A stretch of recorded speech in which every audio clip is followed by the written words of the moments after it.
हम पढ़ रहे हैं चैप्टर नंबर 9 फाइनेंशियल मैनेजमेंट, और इसके अंदर हम ऑलरेडी 3 तरीके के जो डिसीजंस थे, जो मेन हमारा पार्ट था इस चैप्टर का, वो हमने कंप्लीट कर लिया है। जो था हमारा फाइनेंशियल डिसीजन, जिसमें हमने investment decision, dividend decision, financing decision, तीनों तरीके के डिसीजन पढ़ लिए। अब नेक्स्ट जो टॉपिक हमारा आता है वो है फाइनेंशियल प्लानिंग। बहुत बार फाइनेंशियल प्लानिंग का भी क्वेश्चन पूछा जा चुका है, कई बार एमसीक्यू के अंदर और कई बार 3 से 4 नंबर के अंदर। बहुत ज्यादा मैं ये नहीं कहूंगी कि 6 मार्किंग लाइक क्वेश्चन है, बट हाँ 3 to 4 मार्क्स में अगर मैं कहूं तो हो सकता है कि कभी कभी इस क्वेश्चन को पूछ ले वो। ठीक है, सो टॉपिक का नाम है हमारा फाइनेंशियल प्लानिंग। ठीक है, हमें अभी तक ये नहीं पता कि फाइनेंशियल प्लानिंग क्या होती है, बट हमें ये पता है कि प्लानिंग क्या होती है। हम ऑलरेडी अपनी फर्स्ट बुक कंप्लीट कर चुके हैं और उसके अंदर हमने प्लानिंग पढ़ा है। So what is planning? हमने पढ़ा है कि प्लानिंग क्या होता है। प्लानिंग के अंदर हमने सिंपल सी एक बात पढ़ी कि planning is always thinking in advance, कि जब भी हम फ्यूचर के बारे में सोचते हैं ना तो उसे प्लानिंग कहते हैं। बट प्लानिंग तो किसी भी चीज की हो सकती है ना। प्लानिंग आपकी एजुकेशन से रिलेटेड भी हो सकती है, प्लानिंग किसी ट्रिप पे जाने की भी हो सकती है, प्लानिंग फैमिली की भी हो सकती है, फैमिली प्लानिंग। तो यानी कि प्लानिंग का बेसिक एम क्या है, मतलब कि फ्यूचर की प्लान करना। बट वहीं पे जब वर्ड आगे क्या लग गया, फाइनेंशियल, तो इसका मतलब यहां हम फ्यूचर के बारे में प्लानिंग तो कर रहे हैं, हम फ्यूचर के बारे में सोच तो रहे हैं, लेकिन यहां प्लानिंग अब किस चीज की हो रही है, पैसों की। यहां हम अपने फाइनेंस की प्लानिंग कर रहे हैं कि यार हम अपना बिजनेस करने जा रहे हैं। अब बिजनेस ना ऐसे नहीं होता हिट एंड ट्रायल वाला, हेड और टेल के बेसिस पे आपको डिसाइड करना हो, डिसीजन लेना हो कि हेड आया तो ये डिसीजन लेंगे, टेल आया तो ये डिसीजन लेंगे। नहीं, अक्कड़ बक्कड़ बम्बे वो नहीं चलता यहाँ पे। हर चीज सिस्टमैटिकली होती है यहाँ पे। तो जब आप बिजनेस को स्टार्ट करते हैं ना, तो बिजनेस को स्टार्ट करने से भी पहले आप यही काम करते हो, क्या, फाइनेंशियल प्लानिंग। ठीक है, सो बेसिकली फाइनेंशियल प्लानिंग क्या है, it is the process of estimating the fund requirement. Main word fund requirement. Financial planning आप किस चीज की कर रहे हो, कि हमें फंड की रिक्वायरमेंट कितनी है। आप हिसाब तभी तो लगाओगे जब आपको पता होगा कि आपको कितने पैसों की जरूरत है। तो it is the process of estimating the fund requirement of your business and specifying the sources of funds. तुम लगाने वाले हो एक वड़ा पाव का स्टॉल, तो तुम्हें पता तो चल गया कि वड़ा पाव का स्टॉल लगाना है, क्योंकि आजकल वड़ा पाव बहुत ट्रेंड में है। अब तुमने काम तो सोच लिया क्या करना है, अब उसके लिए ये भी तो सोचोगे कि कितने पैसों की जरूरत है, और पैसों की जरूरत के साथ वो पैसा आएगा कहां से, ये भी सोचना है। तो वो काम शुरू करने से पहले तुम ये 2 काम कर रहे हो, क्या, फंड की रिक्वायरमेंट को चेक करना और ये चेक करना कि कहां से पैसा आएगा। तो इसी को हमने क्या कहा, फाइनेंशियल प्लानिंग। अब फाइनेंशियल प्लानिंग किस बात पे एम करती है, It aims to ensure the enough funds are available at right time, कि जब भी हमें पैसों की जरूरत हो तब सही समय पे एडिक्वेट फाइनेंस हमारे पास अवेलेबल हो, इसे कहते हैं सही फाइनेंशियल प्लानिंग। और इसी के लिए तो प्लानिंग कर रहे हैं हम प्लानिंग कर क्यों रहे हैं, कि आगे किसी तरीके की कोई दिक्कत ना है, हमारा काम बिल्कुल भी रुके ना किसी भी पॉइंट पे आके, कि यार हमें 10,000 रुपए की जरूरत थी, हमारे जेब में 10,000 रुपए नहीं है और हमें यह भी नहीं पता कि वो कहां से आएगा। तो फिर फाइनेंशियल प्लानिंग किस काम की है। ठीक है, अब क्यों जरूरी है फाइनेंशियल प्लानिंग, क्योंकि देखो if adequate funds are not available, अगर आपने ये देखा कि आपके पास एडिक्वेट फाइनेंस अवेलेबल ही नहीं है, जब पैसों की जरूरत थी तब आप वो पैसे नहीं एक्वायर कर पाए कहीं से भी, आपके पास वो सोर्स नहीं था कि कहां से पैसे लेने हैं, then the firm will not able to honour their commitments. तो फर्म अपने कमिटमेंट्स को पूरा ही नहीं कर पाएगी। सपोज करो उन्होंने ऑर्डर ले लिया किसी से, 500 वड़ा पाव का ऑर्डर आया एकदम से, एक ही दिन के अंदर अंदर वो पूरा करना है। अब उन्होंने कमिटमेंट तो दे दिया कि ठीक है हम शाम तक आपको सारे वड़ा पाव दे जाएंगे, लेकिन अब उसके लिए पैसों की जरूरत आ गई एकदम से। कहा वो बंदा अगर दिन के 50 वड़ा पाव ही बेचता है और अचानक से 500 आ गए, भाई 10 गुना ज्यादा काम करना है, तो उसके लिए पैसों की भी जरूरत है। अब उसके पास पैसा ही नहीं है, तो शाम को 6 बजे पार्टी आ गई सामान लेने के लिए। अब आपने एडवांस भी लिया होगा सपोज, तो आपने 400 के करीब वड़ा पाव आपने प्रिपेयर कर दिए, बट 100 के लिए फिर से सामान खत्म हो गया। अब आपके पास नहीं अवेलेबल इनफ फंड, अभी भी आपके पास जेब में इतना पैसा है कि ठीक है 50 का और आप अरेंजमेंट कर दोगे, तो क्या हो गया, ऑर्डर था 500 का, आपने सिर्फ 450 रेडी किए, तो आप अपने कमिटमेंट को पूरा नहीं कर पाए। क्यों, क्योंकि आपके पास एडिक्वेट फाइनेंस अवेलेबल नहीं था। ठीक है, second, if excess funds are available, और अगर जरूरत से ज्यादा पैसा आ जाता है तो क्या होता है, भाई हमारे जेब में जितना पैसा आता है ना, तो उसके बाद हम क्या हो जाते हैं, खर्चीले हो जाते हैं। पहली बात, अगर आपने जरूरत से ज्यादा पैसा ले लिया तो वो आपकी कॉस्ट को बढ़ाएगा। अगर कहीं से उधार लिया है, जरूरत थी 1 लाख की, ले रहे हो 1.5 लाख, तो 1 लाख तो तुमने इस्तेमाल कर दिया जहां तुम्हें प्रोडक्टिव एक्टिविटी में करना था, वहां से तो रिटर्न आ गया।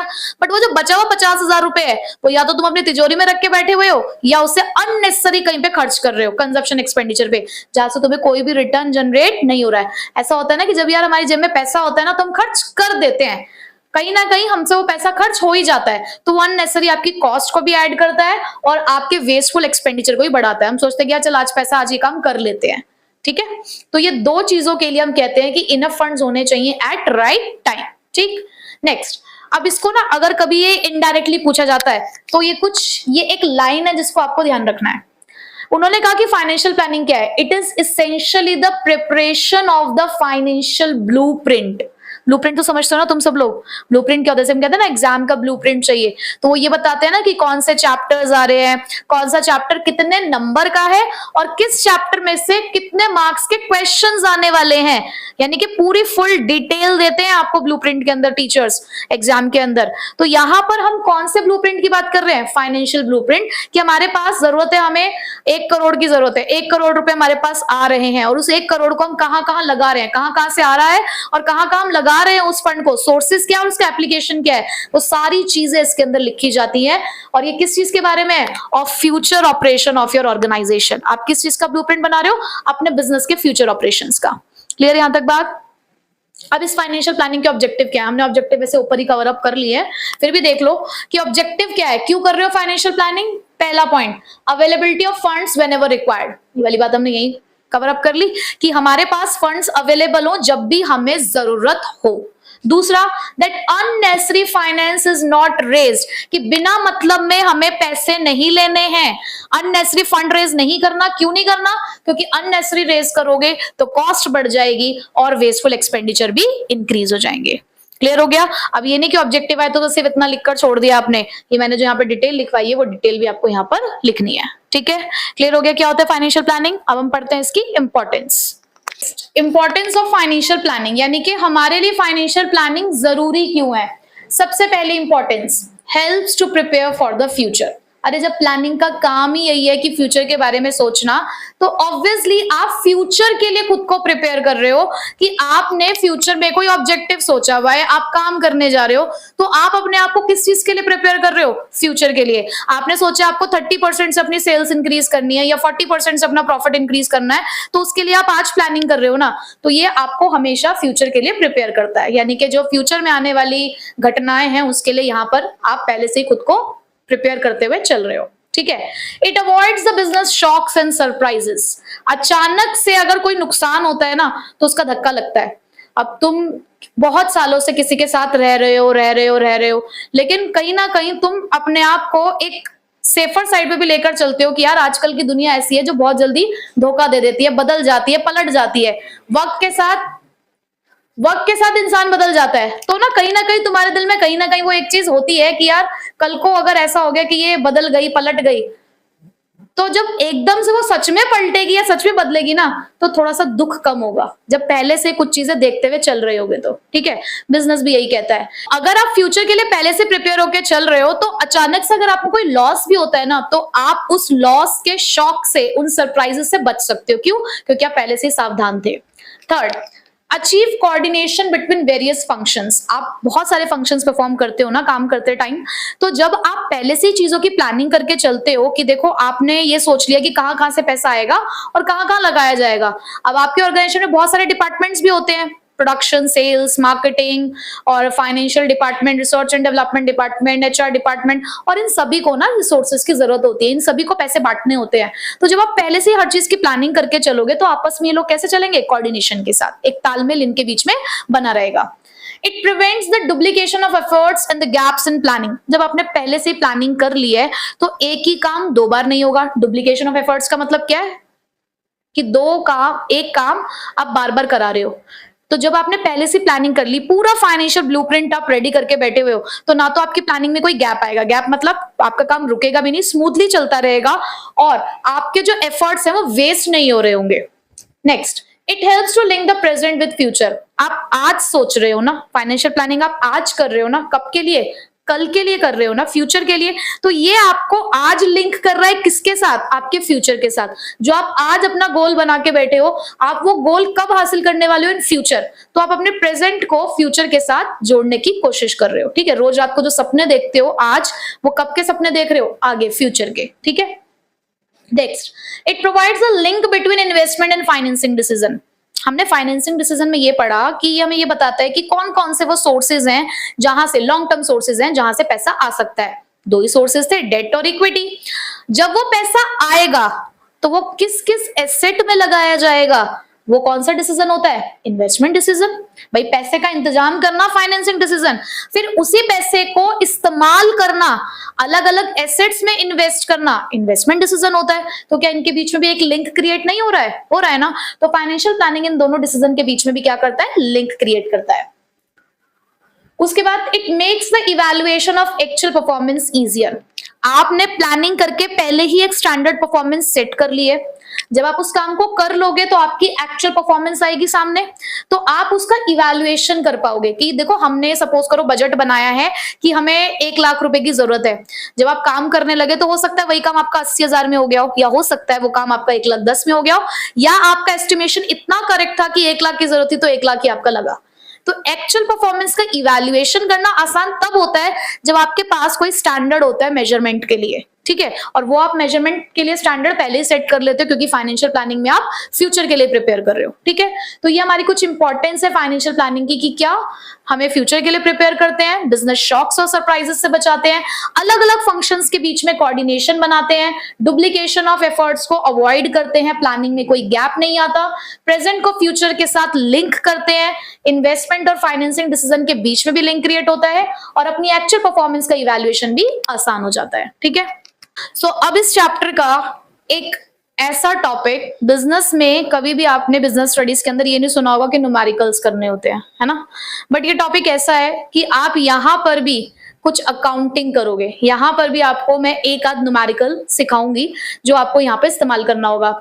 याद है जब हमने फाइनेंशियल मैनेजमेंट की स्टार्टिंग करी थी तो हमने वहां पे ये पढ़ा था कि हमें ना कुछ कैलकुलेशन करनी होती है। जब भी हम कैपिटल बजटिंग डिसीजन लेते हैं तो हमें कुछ कैलकुलेशन करनी होती है, हमें ये देखना होता है कि हमारे लिए डेट लेना फायदेमंद है या इक्विटी।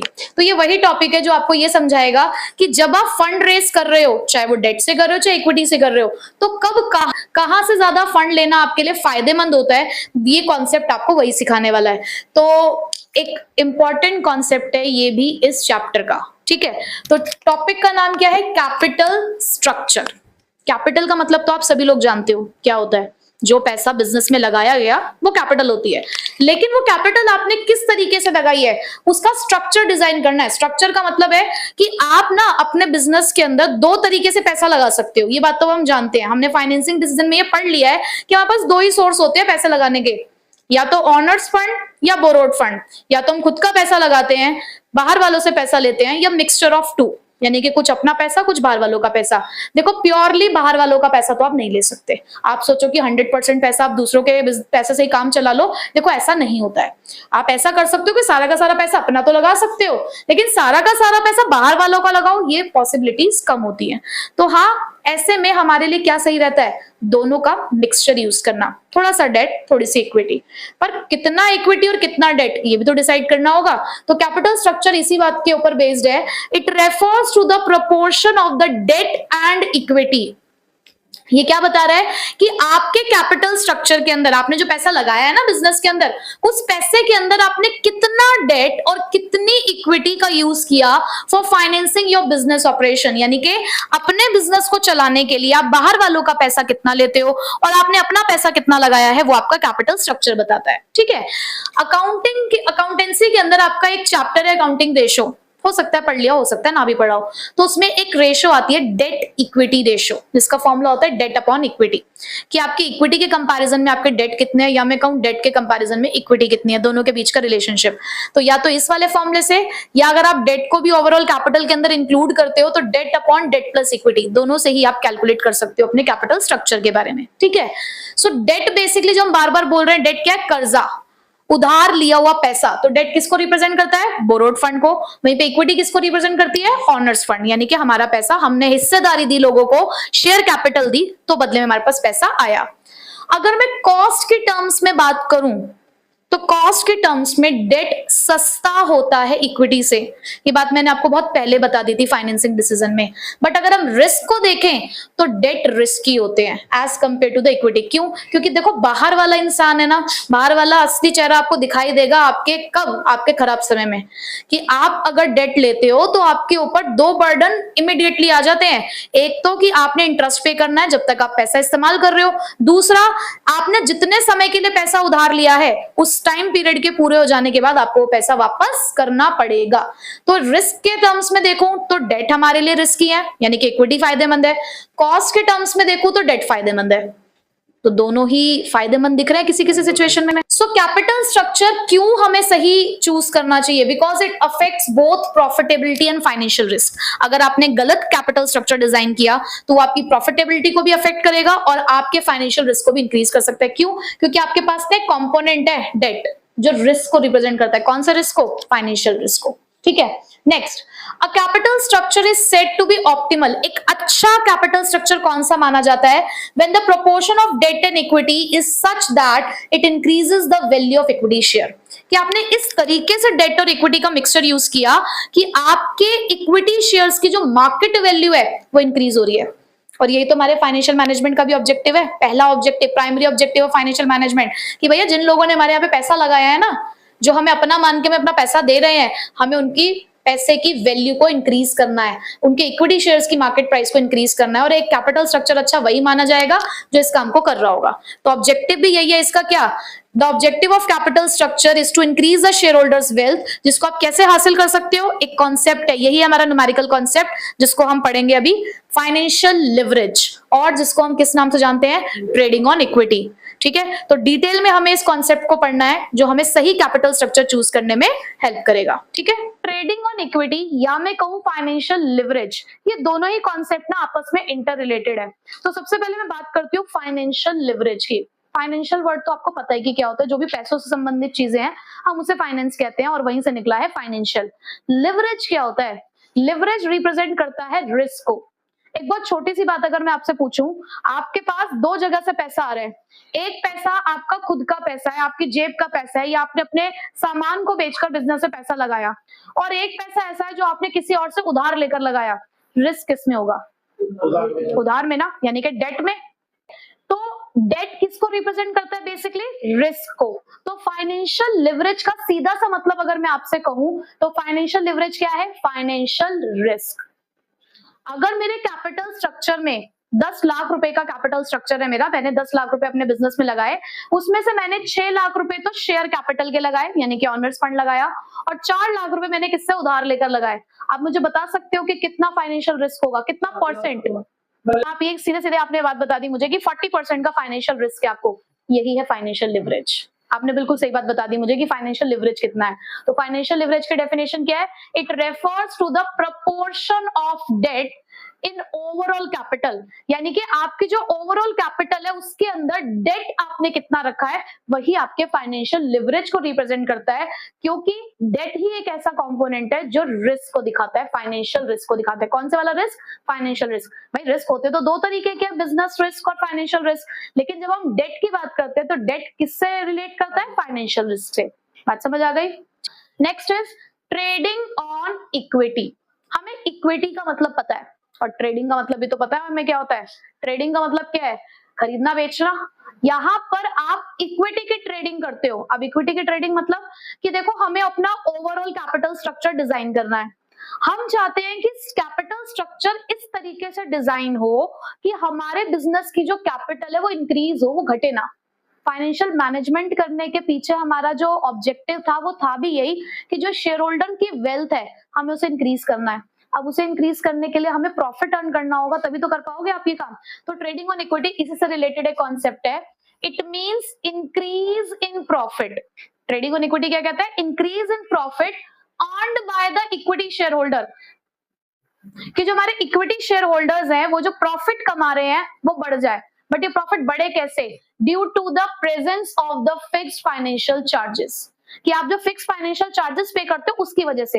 अब फिक्स फाइनेंशियल चार्जेस का मतलब क्या है?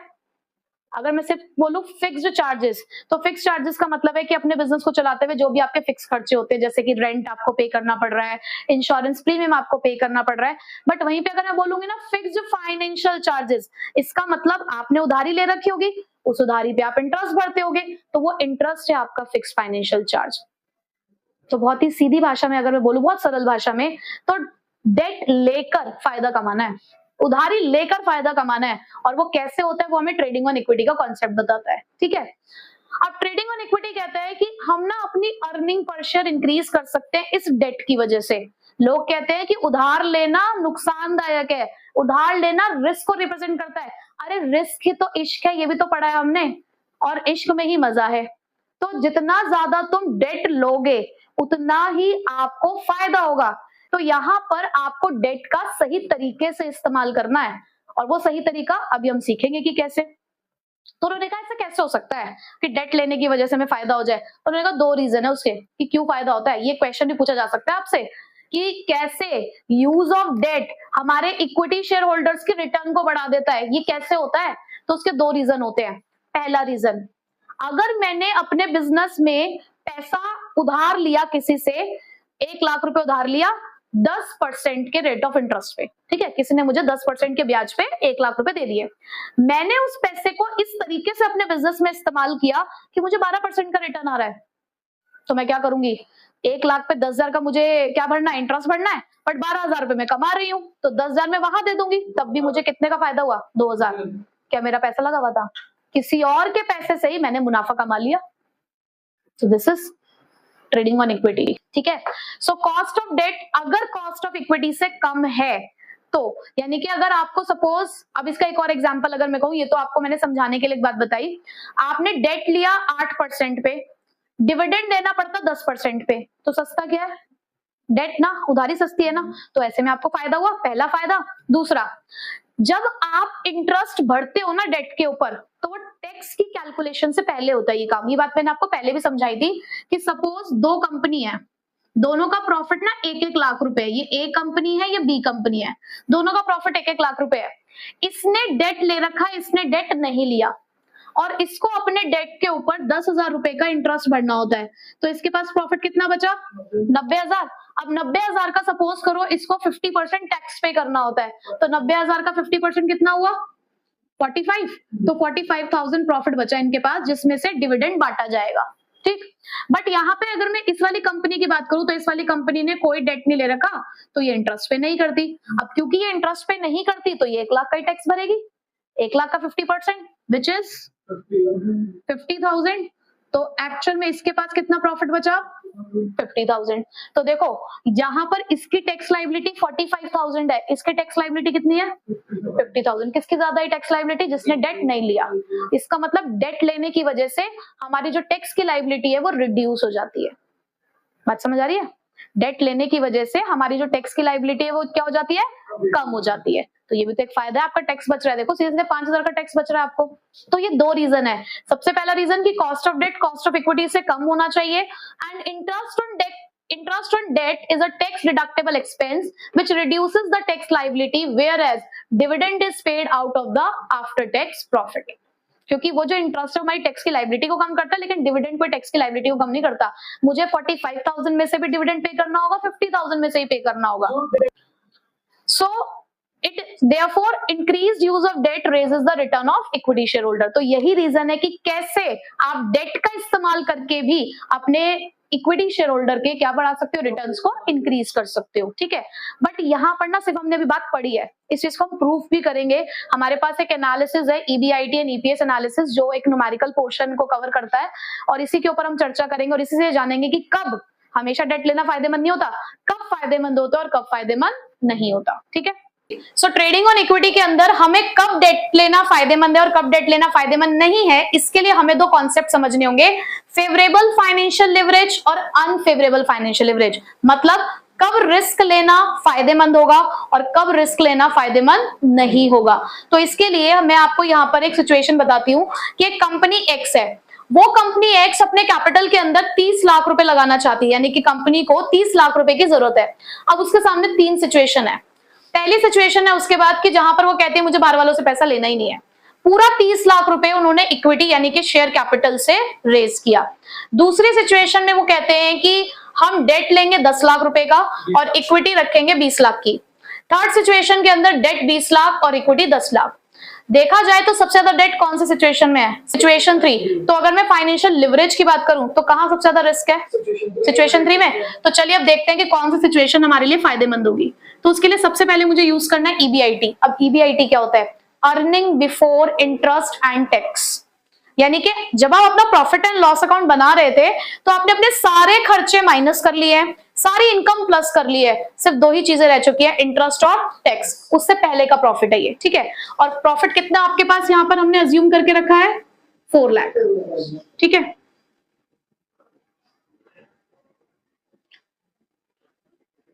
अब आपने जिस तरीके से इसका नाम लिखा है ना, earning before interest and tax, तो जब आप इसके अंदर से फिर से कुछ खर्चों को माइनस करने के लिए जाओगे तो पहले किसका नाम लिखा है आपने? इंटरेस्ट का।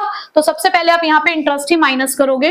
आप यहाँ लिखोगे लेस इंटरेस्ट ऑन डेट। कितने रेट ऑफ इंटरेस्ट है? यहाँ पे मैंने अज्यूम किया इसको 10%। यहाँ पे हमने कितना अज्यूम किया? 10%। अब देखो यहाँ डेट है ही नहीं तो यहाँ पे कोई भी इंटरेस्ट नहीं आएगा। यहां आपने 10 लाख का डेट लिया है तो 10 लाख का 10% 1 लाख रुपए का आपको इंटरेस्ट भरना पड़ेगा। इधर आपने 20 लाख रुपए का डेट लिया है तो आपको यहाँ पे 10% के हिसाब से 2 लाख रुपए का इंटरेस्ट भरना पड़ेगा। तो अब हमारे पास सिचुएशन आ गई है प्रॉफिट, या मैं इसे लिखूं अर्निंग बिफोर टैक्स, इसे बोलते हैं ईबीटी, ठीक है। तो ये आपके पास 4 लाख, ये बचा आपके पास 3 लाख और ये बचा आपके पास 2 लाख, ठीक। अब इसमें से आप लेस करेंगे क्या? टैक्स। और टैक्स का रेट हमने क्या डिसाइड कर रखा है? 30%। तो 4 लाख का 30% हुआ 1,20,000, 3 लाख का 30% हुआ 90,000 और 2 लाख का 30% हुआ 60,000। तो सबसे पहली चीज तो मैं आपको यही कहूंगी कि आप यही देखो कि टैक्स की लायबिलिटी में कितना फर्क है। जिसने बिल्कुल भी डेट नहीं लिया वो सबसे ज्यादा टैक्स पे कर रही है वो सिचुएशन। उसके बाद कम टैक्स, जहां पर आपने 10 लाख का डेट लिया, जहां आपने 20 लाख का डेट लिया वहां आप सबसे कम टैक्स पे कर रहे हो, ठीक है। चलो यहां भी हो गया। अब जो प्रॉफिट निकलेगा आपका उसे आप बोलोगे ईएटी। ईएटी बोलो या पीएटी बोलो, बात एक ही होती है। अर्निंग आफ्टर टैक्स या प्रॉफिट आफ्टर टैक्स, बात एक ही है, ठीक।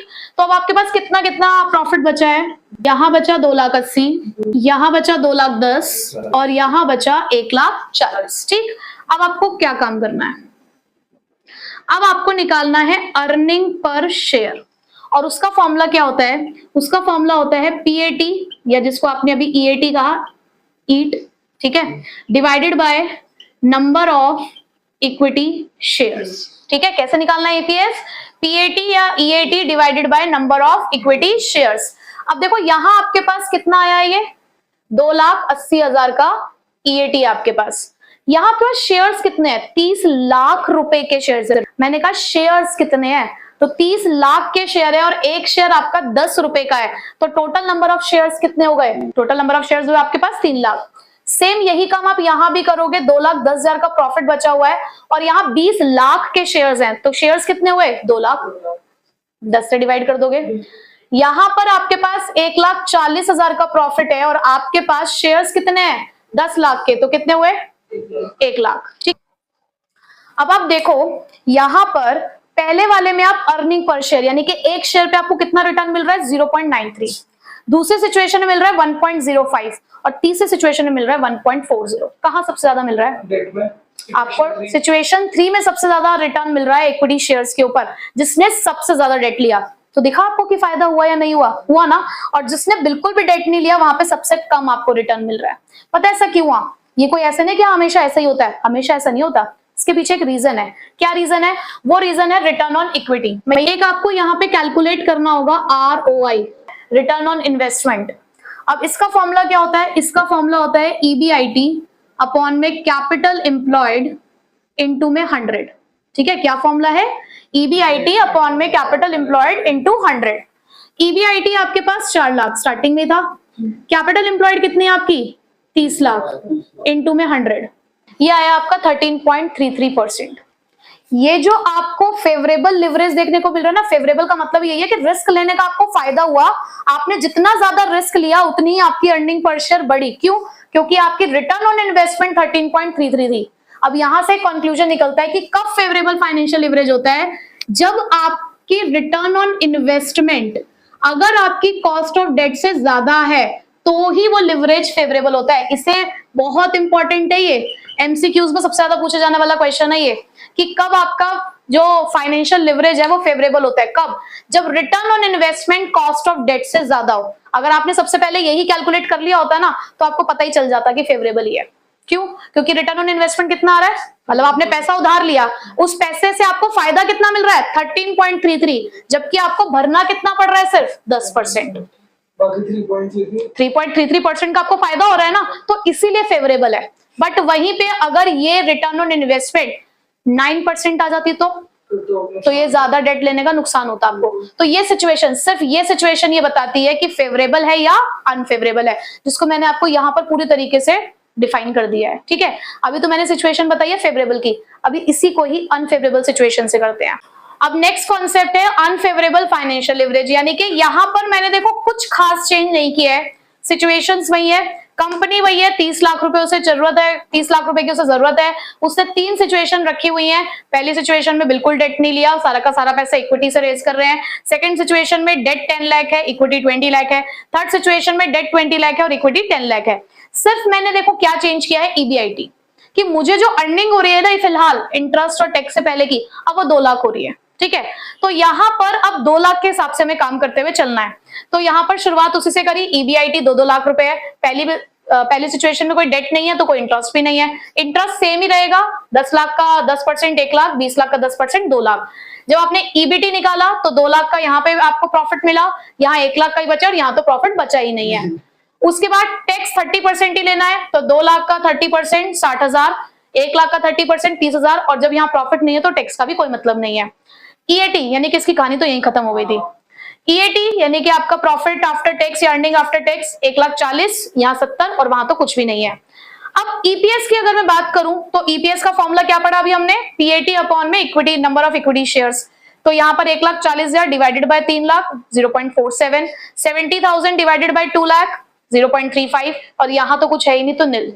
अब यहाँ अगर मैं सिचुएशन देखूं तो सिर्फ एक ईबीआईटी को बदलने की वजह से जिस कंपनी ने सबसे ज्यादा डेट लिया था वो तो रिटर्न ही नहीं दे रही है। कहा वो सिचुएशन थी जहां पे सबसे ज्यादा रिटर्न मिल रहा था, और कहा ये सिचुएशन आ गई है कि अब यहाँ पे रिटर्न ही नहीं मिल रहा जिसने सबसे ज्यादा डेट लिया। तो ऐसा क्यों हुआ? ऐसा हुआ इस रिटर्न ऑन इन्वेस्टमेंट की वजह से। फिर से यहां पर अगर मैं अब ईबीआईटी अपॉन में कैपिटल एम्प्लॉयड करूं 2 lakh divided by 30 lakh into 100, तो रिटर्न ऑन इन्वेस्टमेंट आया यहाँ पे 6.67%। अब देखो आप सीधी से यहाँ पे कंपैरिजन देखो, इंटरेस्ट ऑन डेट 10% है, रिटर्न आ रहा है 6.67। आप स्टार्टिंग में अगर इस चीज को देख लोगे तो आपको पता चल जाएगा। ये कैलकुलेशन तो सिर्फ मैंने आपको समझाने के लिए करी है, एक नंबर के क्वेश्चन में थोड़ी ना इतनी बड़ी कैलकुलेशन करनी होती है। वो तो अगर क्वेश्चन आया कि आप अनफेवरेबल और फेवरेबल फाइनेंशियल लिवरेज को न्यूमेरिकल एग्जांपल से एक्सप्रेस करो तो आप इतना सारा काम करोगे। अगर एक नंबर का क्वेश्चन आता है तो आपको ये सिचुएशन पता होनी चाहिए कि अगर return on investment cost of debt से कम है तो अनफेवरेबल, वहां हमें डेट ज्यादा नहीं लेना है। लेकिन वहीं पे अगर return on investment cost of debt से ज्यादा है तो हमें ज्यादा डेट लेना है, वहां पर हमारे लिए फायदेमंद है डेट लेना, क्योंकि वहां हम क्या कर पाएंगे, अपने प्रॉफिट को इंक्रीज कर पाएंगे with the use of debt. So this is the concept of trading on equity. Basically हमने ये पढ़ लिया कि कैपिटल स्ट्रक्चर क्या होता है। कैपिटल स्ट्रक्चर का मतलब होता है कि हम अपने पूरे बिजनेस की ओवरऑल कैपिटल डिजाइन करने जा रहे हैं, हमें बिजनेस में पैसा लगाना है। अब या तो पूरी की पूरी इक्विटी लगाएं या थोड़ा डेट और थोड़ी इक्विटी लगाएं, बट कितना डेट और कितनी इक्विटी, कब ज्यादा डेट फायदेमंद है और कब ज्यादा इक्विटी फायदेमंद है, ये भी तो हमें पता होना चाहिए। तो अब जो हमारा टॉपिक है वो यही बताएगा कि जब आप कैपिटल स्ट्रक्चर डिजाइन कर रहे होगे ना अपने फर्म का या अपने बिजनेस का, तो वो कौन से फैक्टर्स हैं जिसको आप कंसिडर करोगे, वो कौन से फैक्टर्स हैं जिनके बारे में आपको सोचना पड़ेगा कि हम अपना कैपिटल स्ट्रक्चर कैसे डिजाइन करें। ठीक है, तो सबसे पहला फैक्टर है कैश फ्लो पोजीशन। ये पॉइंट पहली बार नहीं आया इस चैप्टर के अंदर, पहले भी आ चुका है। तो एक्सप्लेनेशन सब जगह सेम है, जो बेसिक एक्सप्लेनेशन है वो सब जगह सेम ही रहेगी, बस पूछा क्या है उसके अकॉर्डिंग आप यहाँ पे चीजों को बदल दोगे। ठीक है, तो कैश फ्लो पोजीशन का मतलब क्या है कि भाई देखो, जब आप अपने बिजनेस में काम कर रहे होते हो तो आपको बेसिकली 4 चीजों के लिए पैसा चाहिए होता है। एक तो आपको अपने बिजनेस में हो सकता है फिक्स्ड एसेट्स खरीदने हो, उसके लिए पैसा चाहिए। आप डे टू डे बिजनेस को रन करते हो, आपको उसके लिए पैसा चाहिए। अगर आपने कहीं से पैसा उधार ले रखा है तो उसके ऊपर इंटरेस्ट पे करना होगा, उसके लिए पैसा चाहिए। और कल को वो पैसा भाई वापस भी करना है तो उसकी रीपेमेंट के लिए भी पैसा चाहिए। तो बेसिकली हमें ये चेक करना है कि हमारी कैश फ्लो पोजीशन कैसी है, क्या हमारी जेबें अच्छे खासे कैश से भरी हुई हैं।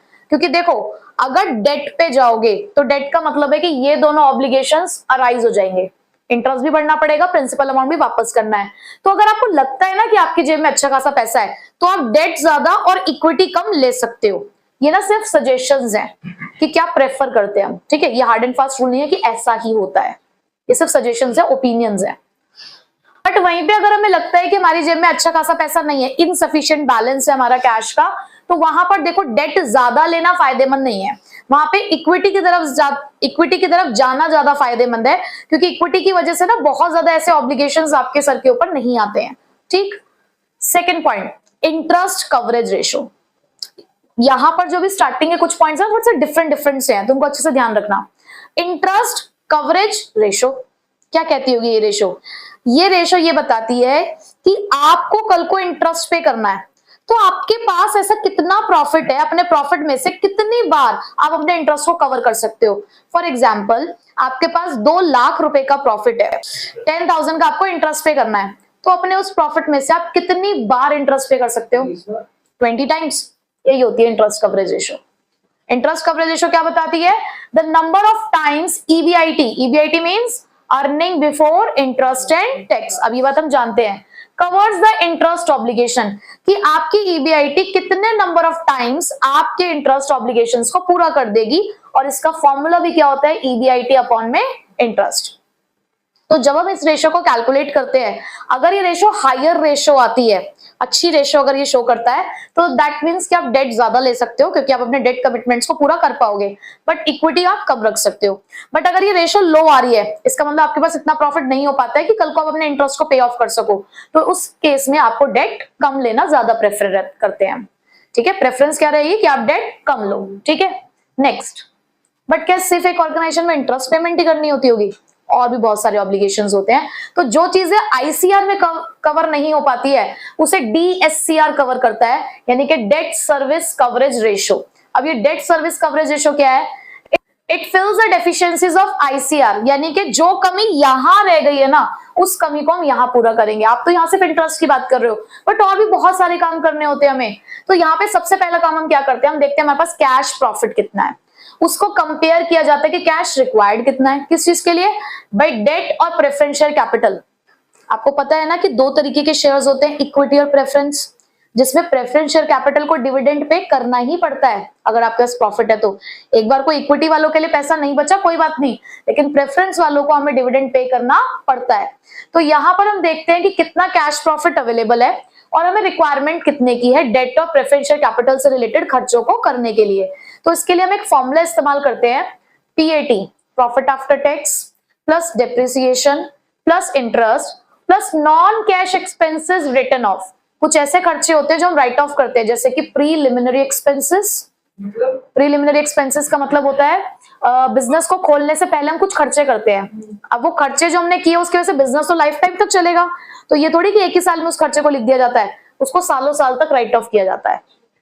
एडवर्टाइजमेंट का खर्चा, डिस्काउंट होता है इश्यू ऑफ डिबेंचर्स के ऊपर, तो ऐसे कुछ खर्चे होते हैं जिनको ना हम राइट ऑफ करते रहते हैं। Whole divided by preference dividend plus interest plus repayment obligations, तो इससे आपको डीएससीआर मिलती है। तो अगर ये वाली रेशो भी हाई आती है तो यहां पर भी डेट लेना ज्यादा प्रेफर किया जाता है, बट अगर डीएससीआर कम आती है तो यहां पर डेट लेना हम कम प्रेफर करते हैं, ठीक है। Next, return on investment. अब ये हमारे लिए कोई नई नहीं है return on investment. Return on investment का मतलब है आपने कितना पैसा लगाया उसके ऊपर आप कितना रिटर्न जनरेट कर पा रहे हो। तो इसका फॉर्मूला ईबीआईटी अपॉन में कैपिटल एम्प्लॉयड इनटू 100। अब यहाँ पर हमने याद है कॉन्सेप्ट पढ़ा था, favourable financial leverage, unfavourable financial leverage. क्या बताता है वो कॉन्सेप्ट? कि कब रिस्क लेने का फायदा है, कब डेट लेने का फायदा है। तो अगर आपकी return on investment cost of debt से ज्यादा आती है, मतलब आपको डेट के ऊपर 10% भरना है, रिटर्न 12% की आ रही है, तो कोई दिक्कत नहीं है, डेट ज्यादा लो, फायदेमंद है क्योंकि अर्निंग पर शेयर बढ़ जाती है उससे। बट वहां पर अगर आप ये देखो कि रिटर्न तो 8% की है, आप इंटरेस्ट 10% का भर रहे हो, तो क्या फायदेमंद है ऐसे में डेट लेना? नहीं। तो ऐसे में आपको डेट कम लेना चाहिए। ठीक है, ये 4 पॉइंट क्लियर हो गए। Next, cost of debt. Cost of debt, cost of debt का मतलब है आप जो उधारी ले रहे हो उस उधारी के ऊपर आपको कितना इंटरेस्ट भरना पड़ता है बेसिकली, कि आपने 10% पे लिया है, 12% पे लिया है, 13% पे लिया है, तो कितना आपको भरना पड़ रहा है उसके ऊपर इंटरेस्ट, वो उसकी कॉस्ट ऑफ डेट होती है। या मैं बोलूं it is the expected return of the lender. भाई जिसने तुम्हें पैसा उधार दिया है वो आपसे कितना रिटर्न एक्सपेक्ट कर रहा है, ये कॉस्ट ऑफ डेट वो होती है। तो अगर रेट ऑफ इंटरेस्ट आपको लो दिख रहा है, सस्ते में मिल रहा है डेट, कम रेट ऑफ इंटरेस्ट चल रहा है, तो डेट ज्यादा ले लो, इक्विटी में मत जाओ। बट वहीं पे अगर आपको दिखता है कि यार रेट ऑफ इंटरेस्ट थोड़ा ज्यादा हाई है, तो डेट कम ले लो, इक्विटी आप ज्यादा ले सकते हो। ठीक है, नेक्स्ट, फ्लोटेशन कॉस्ट। ये भी हम पढ़ चुके हैं। फ्लोटेशन कॉस्ट का मतलब क्या होता है? The cost of raising fund. किसी भी पैसे को, किसी भी फंड को प्रिक्योर करने के लिए जो हमें खर्चा करना पड़ता है, जैसे कि शेयर्स के ऊपर अंडरराइटिंग कमीशन होती है और डेट्स के ऊपर कई बार स्टैम्प ड्यूटीज होती हैं, तो ये जो आपको खर्चा करना पड़ रहा है ताकि आपको फंड मिल जाए, तो उसे उसकी फ्लोटेशन कॉस्ट कहते हैं। तो अगर फ्लोटेशन कॉस्ट डेट में ज्यादा है तो आप इक्विटी ज्यादा प्रेफर करोगे, अगर वही फ्लोटेशन कॉस्ट इक्विटी में ज्यादा है तो आप डेट प्रेफर करोगे। हालांकि ऐसा देखा जाता है कि डेट में फ्लोटेशन कॉस्ट कम होती है, तो लोग फ्लोटेशन कॉस्ट को अगर देखें तो डेट को लेना ज्यादा प्रेफर करते हैं। ठीक है, बाकी दोनों में जो भी लोअर होगी उसी को प्रेफर किया जाएगा। ठीक है, ये 6 पॉइंट्स क्लियर हो गए आप लोगों को। ठीक है, नेक्स्ट 7 पॉइंट है हमारे पास, टैक्स रेट। अब देखो ये बात हम पहले से पढ़ चुके हैं कि जो हम टैक्स पे करते हैं अपने डेट्स के ऊपर, जो हम इंटरेस्ट पे करते हैं डेट्स के ऊपर, वो एक टैक्स डिडक्टेबल एक्सपेंस होता है। ये बात हमने प्रूफ भी करी थी कि अगर हम लोग डेट लेते हैं तो उससे हमारी टैक्स की लायबिलिटी रिड्यूस हो जाती है। ठीक है, और जो डिविडेंड होता है, डिविडेंड लेकिन पे किया जाता है out of the earnings available after tax, यानी कि टैक्स पे करने के बाद जो प्रॉफिट बचता है आप उसमें से डिविडेंड पे करते हो। तो यहां पर डिविडेंड की वजह से किसी भी तरीके की टैक्स की लायबिलिटी सेव नहीं हो रही है, बट इंटरेस्ट की वजह से हो सकती है। तो अगर आपको लगता है कि टैक्स रेट हाई जा रहा है और आप चाहते हो कि थोड़ी सी टैक्स की लायबिलिटी कम हो जाए, तो आप ज्यादा डेट ले सकते हो और इक्विटी का कम इस्तेमाल कर सकते हो। बट वहीं पे अगर आपको दिखता है कि जो हमारा टैक्स रेट है वो बहुत ज्यादा हाई नहीं है, तो उस केस में आप डेट कम और इक्विटी ज्यादा ले सकते हो। मतलब आपको नहीं लग रहा कि ठीक है ज्यादा टैक्स लायबिलिटी तो बचेगी नहीं, तो इक्विटी की तरफ चलते हैं। ठीक, next is cost of equity. जैसे अभी हमने पढ़ा cost of debt. Cost of debt क्या होता है कि जिस पर्सन ने हमें डेट दिया है, उधार पे पैसा दिया है, वो कितना रिटर्न हमसे एक्सपेक्ट करता है। लाइकवाइज जो लोग हमें इक्विटी प्रोवाइड कर रहे हैं, जो लोग हमारे बिजनेस के शेयर्स में पैसा लगा रहे हैं, वो भी तो कुछ हमसे एक्सपेक्ट करते होंगे ना रिटर्न। तो this is share holders return. क्या है ये? Share holders expect a rate of return from the equity, कि उन्होंने आपके बिजनेस से पैसा लगाया है तो उस पैसे के बदले में वो कुछ रिटर्न आपसे एक्सपेक्ट करते हैं। अब बिजनेस में क्या होता है कि अगर आप ज्यादा डेट का इस्तेमाल करते हो तो फाइनेंशियल रिस्क बढ़ जाता है ना। ये हम पढ़ के आ चुके हैं कि जितना ज्यादा आप डेट यूज करोगे उतना ज्यादा आपका फाइनेंशियल रिस्क बढ़ेगा। अल्टीमेटली रिस्क किसको बियर करना होता है? शेयर होल्डर्स को बियर करना होता है। तो अगर आप ज्यादा से ज्यादा फाइनेंशियल रिस्क को बढ़ाते जाओगे, तो अगर हम रिस्क ज्यादा बियर कर रहे होंगे तो हम यही चाहेंगे ना कि हमें फिर रिटर्न भी ज्यादा मिले। Higher the risk higher will be the return. हम इसी चीज पे काम करते हैं। आप कह रहे हो कि ठीक है हम रिस्क ज्यादा लेंगे तो हमें रिटर्न भी तो ज्यादा चाहिए। तो ऐसे में आपको ना डेट हमेशा एक लिमिटेड लेवल तक ही लेना चाहिए। उधारी एक लिमिटेड लेवल तक लो। क्यों? क्योंकि अगर आपने डेट को बियॉन्ड अ लेवल ले लिया, मतलब आपने बहुत ज्यादा डेट ले लिया, तो उससे कॉस्ट ऑफ इक्विटी बढ़ जाएगी। क्यों? क्योंकि शेयर होल्डर की एक्सपेक्टेशंस बढ़ जाएगी। वो कहेंगे हम रिस्क तो ज्यादा ले लेंगे बट हमें फिर उसके ऊपर रिटर्न भी ज्यादा चाहिए, और ऐसे में आपकी अर्निंग पर शेयर बढ़ेगी नहीं, फिर क्या हो जाएगी? वो घटनी शुरू हो जाएगी। ठीक है, तो इसको कंसिडर करके भी हम लोग ये डिसाइड करेंगे कि डेट ले या equity. Next, risk consideration. Risk कितने तरीके के होते हैं बिजनेस के अंदर? बिजनेस रिस्क और फाइनेंशियल रिस्क। बिजनेस रिस्क और फाइनेंशियल रिस्क। बिजनेस रिस्क का मतलब होता है कि जब आप अपने फिक्स्ड ऑपरेटिंग चार्जेस को पूरा नहीं कर पाते हो, आपकी इनएबिलिटी है कि आप अपने फिक्स्ड ऑपरेटिंग चार्जेस भी नहीं दे पा रहे। लेकिन वहीं पे फाइनेंशियल रिस्क किस चीज को रिप्रेजेंट करता है कि आपकी इनएबिलिटी है कि आप अपने फाइनेंशियल चार्जेस नहीं दे पा रहे हो। रिस्क कंसिडरेशन की बात करूं तो बिजनेस रिस्क अगर ज्यादा है तो आप फाइनेंशियल रिस्क कम करोगे। तो फाइनेंशियल रिस्क अगर कम करना है तो डेट आपको कम ही लेना होगा, इक्विटी आप ज्यादा ले सकते हो। बट वहीं पे अगर बिजनेस रिस्क कम है तो फाइनेंशियल रिस्क आप थोड़ा सा एज्यूम कर सकते हो। तो इन दैट केस आप डेट ज्यादा लो और इक्विटी कम। फ्लेक्सिबिलिटी, देखो हम सभी लोगों की ना एक क्षमता है उधार लेने की। हम लोग कहते हैं ना कि क्रेडिट स्कोर चेक करना होता है और सिबिल चेक करना होता है। जैसे आप किसी बैंक से लोन लेने जाते हो या कोई चीज फाइनेंस करने जाते हो तो आपका क्रेडिट स्कोर चेक करते हैं। तो बेसिकली क्रेडिट स्कोर से वो ये चेक करते हैं कि आपकी एबिलिटी कितनी है फर्दर डेट लेने की। बट अगर आप अपने एक लेवल तक डेट ले चुके हो तो उसके बाद फर्दर डेट नहीं मिलेगा आपको। तो यहां पर वो यही बात समझाना चाहते हैं, flexibility, use of more debt, यानी कि अगर आप ज्यादा से ज्यादा डेट इस्तेमाल करोगे तो ये फर्म के पोटेंशियल को कम कर देता है कि आप फर्दर बोरो कर सको कहीं से। तो अपनी फ्लेक्सिबिलिटी को मेंटेन करने के लिए ना आपको एक लिमिट के साथ ही डेट को लेना चाहिए। भैया अगर आप चाहते हो कि कल को अगर मुझे उधार की जरूरत हो तो मैं अभी कम डेट लूं, बाद में जरूरत पड़ सकती है, क्योंकि देखो बहुत ज्यादा इक्विटी पे भी आप डिपेंड नहीं कर सकते, क्योंकि इक्विटी थोड़ा सा कॉस्टली पड़ता है और पैसा मिले ना मिले, लोग इन्वेस्ट करें ना करें। तो इसलिए अगर आपको अपनी फ्लेक्सिबिलिटी मेंटेन करनी है तो डेट को थोड़ा सा लिमिट के साथ यूज करना चाहिए। नेक्स्ट, कंट्रोल, ये पॉइंट भी हम पहले कवर अप कर चुके हैं। डेट और इक्विटी में से कौन सा ऐसा सोर्स है जो आपके कंट्रोल को रिड्यूस करता है, जहां पे आपको कंट्रोल शेयर करना पड़ता है? इक्विटी। तो अगर आप अपने कंट्रोल को किसी के साथ शेयर नहीं करना चाहते, आप नहीं चाहते कि कोई हमारे बिजनेस में आके इंटरफेयर करे, तो इक्विटी कम लोगे, डेट ज्यादा लोगे, क्योंकि डेट वालों को मतलब नहीं होता कि आपके बिजनेस में क्या हो रहा है, उन्हें अपना इंटरेस्ट और अपना प्रिंसिपल अमाउंट उससे मतलब होता है। बट अगर आप शेयर करने के लिए रेडी हो तो आप डेट कम और इक्विटी ज्यादा ले सकते हो। रेगुलेटरी फ्रेमवर्क का मतलब क्या होता है? स्टॉक मार्केट होती है, ये जो शेयर्स और डिबेंचर्स इशू किए जाते हैं उनके ऊपर एक रेगुलेटरी अथॉरिटी है जिसका नाम क्या है? SEBI, securities exchange board of India. इनकी परमिशन के बिना काम नहीं होता है, ना ही आप इशू कर सकते हो। तो अगर कंपनी प्रेफर क्या करती है? कंपनी प्रेफर करती है कि भाई डेट और इक्विटी दोनों में कहां सेबी की गाइडलाइंस थोड़ी सी इजी है, लेस रिस्ट्रिक्शन कहां पर है? अगर हमें दिख रहा है कि डेट आसानी से मिल रहा है सेबी की गाइडलाइंस के अकॉर्डिंग, हमें डिबेंचर से पैसा मिल जाएगा तो हम उधर की तरफ चले जाएंगे। बट अगर हमें लगता है कि सेबी की गाइडलाइंस फिलहाल इक्विटी की तरफ, शेयर्स की तरफ थोड़ी सी लीनियंट चल रही है, यानी कि इजी चल रही है, तो हम शेयर्स की तरफ चले जाएंगे। तो जहां रिस्ट्रिक्शंस कम होंगी हम वो वाला सोर्स यूज कर लेंगे। स्टॉक मार्केट का रिएक्शन, आपको पता है दो फेजेस होते हैं ना, बुलिश और बेयरिश। बुलिश फेज को हम बूम पीरियड भी कहते हैं और बेयरिश फेज को हम डिप्रेशन कहते हैं। बुलिश मींस जब स्टॉक प्राइसेस बढ़ रही होती है, आपको आपके शेयर्स के लिए अच्छा पैसा मिल रहा होता है। बट वहीं पे बेयरिश फेज के अंदर आपको आपके शेयर्स के लिए अच्छा पैसा नहीं मिलता, मार्केट प्राइस डाउन हो रही होती है। तो शेयर्स कब बेचना फायदेमंद होगा? जब प्राइस बढ़ रही होगी ना। तो बुलिश फेज में आप इक्विटी ज्यादा डेट कम इस्तेमाल करोगे और बेयरिश फेज में आप इक्विटी कम और डेट ज्यादा इस्तेमाल करोगे, क्योंकि यहां पर बेचने में आपको ज्यादा फायदा नहीं होगा। ठीक है। Last, capital structure of companies, other companies. देखो हम ना दो तरीके से रिएक्ट करते हैं, दो तरीके की पर्सनालिटी होती है बेसिकली। एक ऐसी पर्सनालिटी जो यूनिक होती है, हम कहते हैं कि हम किसी की तरह नहीं है, हमारी एक अपनी पर्सनालिटी, हम सारा काम अपने तरीके से करते हैं। बट दूसरा होता है कि हम दूसरों को फॉलो करते हैं, कॉपी करते हैं। तो कंपनी भी ऐसी करती है। एक होती है हमारी डेट इक्विटी रेशियो। तो अगर हम एक ऐसी पॉलिसी को फॉलो करते हैं कि भाई इंडस्ट्री में, सेम इंडस्ट्री, सपोज हमारी टेक्सटाइल इंडस्ट्री है, एक और टेक्सटाइल इंडस्ट्री है, तो जैसा स्ट्रक्चर उन्होंने डिजाइन किया हम भी वैसा ही डिजाइन करना चाहते हैं, सेम पॉलिसी फॉलो करना चाहते हो, तो आप उन्हीं के अकॉर्डिंग कैपिटल स्ट्रक्चर बना लोगे।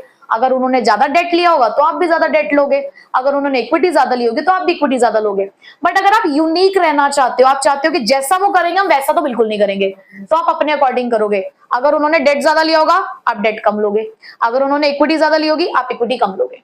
तो ये होता है बीइंग यूनिक। ठीक है। तो ये थे हमारे 14 फैक्टर्स जो किस चीज को अफेक्ट करते हैं कि जब भी हम कोई कैपिटल स्ट्रक्चर डिजाइन करते हैं तो उन फैक्टर्स को हमें कंसिडर करना होता है। ठीक है। और इसी के साथ आज ये चैप्टर भी हमारा कंप्लीट हुआ। बहुत इंपॉर्टेंट चैप्टर है, मतलब फाइनेंशियल मैनेजमेंट और फाइनेंशियल मार्केट, ये दोनों ही चैप्टर कंबाइन करके 15 मार्क्स के हैं। बट ज्यादा क्वेश्चंस इस वाले चैप्टर से पूछे जाते हैं क्योंकि ये चैप्टर थोड़ा सा लेंदी है। फाइनेंशियल मार्केट में इतने ज्यादा कॉन्सेप्ट्स नहीं है, पहले हुआ करते थे लेकिन अब थोड़े से कॉन्सेप्ट डिलीट हो गए हैं, तो वहां से सिलेक्टेड क्वेश्चंस आते हैं, बट यहाँ से क्वेश्चंस आने के चांसेस बहुत ज्यादा होते हैं। तो सबसे इंपॉर्टेंट, मतलब one of the important chapter of this book है ये, तो इसको अच्छे से प्रिपेयर करना है। ठीक है।